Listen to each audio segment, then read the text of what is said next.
They told me that I was the smart kid, very smart from what I understood, able to walk sturdily around our apartment when I was just over 9 months old.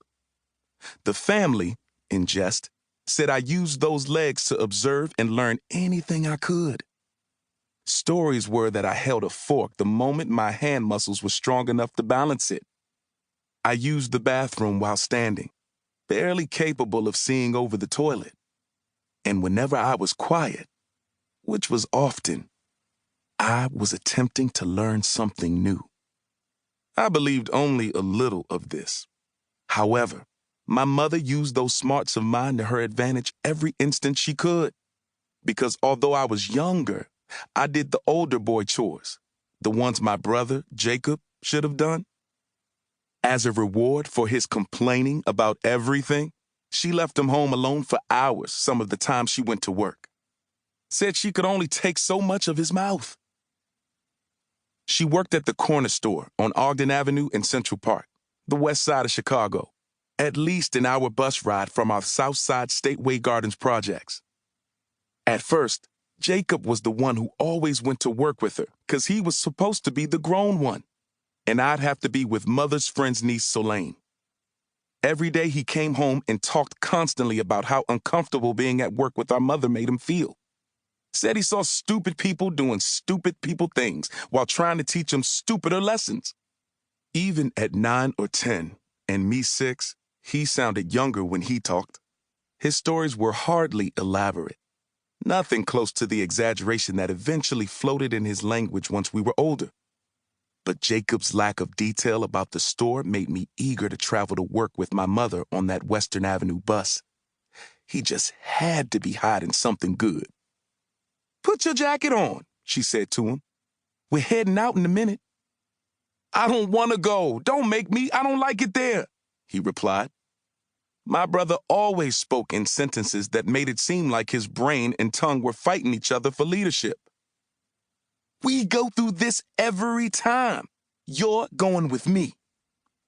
"Why do I have to?" "'Cause you're my young and pretty son," she replied with a small smile. "You make me look better." Jacob folded his arms as he sat on the double-mattressed bed in our room. "It's dumb. I don't never ever have fun there." "Life isn't about fun. It's about money." Mother's voice was so potent whenever she said the word money that it could have bruised your arm. With the force she used to snatch him from the bed, the bruise would be there anyways. "I didn't ask for your input," she continued. "Put the damn jacket on." "I want to go," I interjected. "I didn't ask you if you wanted to go." Her body moved with such swiftness in my direction that I thought she was going to grab me as well. "Go over there and sit down, Tracy." "Please, Mother," I asked. "Can I go?" "Stop talking to me." She pointed her finger to a seat. "I promise I will be good." She lifted her arms into the air, rolling the sleeves of her shirt to the elbow. I noticed the light skin on Jacob's arm turning red from where Mother had held him. She always made certain to never strike anywhere near his face. Didn't want to leave a mark.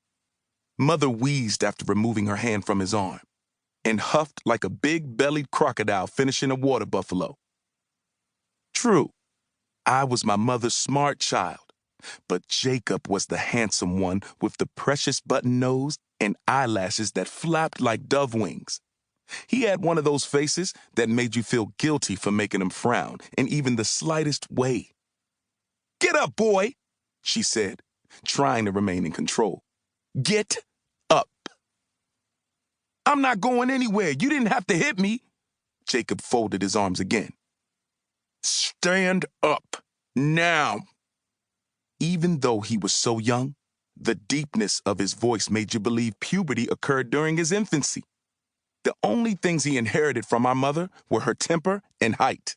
He stood against the bed while she stared him down, right fist balled as if he planned to swing without compromise, and said again, "I'm not going."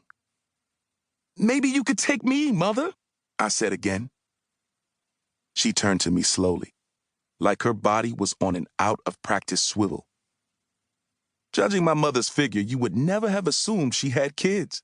Neither her shoulders nor hips were wide at that time, and she was nothing close to physically imposing. Yet with those teeth clenched, both Jacob and I knew fear. To keep listening to this audiobook, I've left you a link in the description so you can do it, at no cost thanks to Audible's 30-day free trial.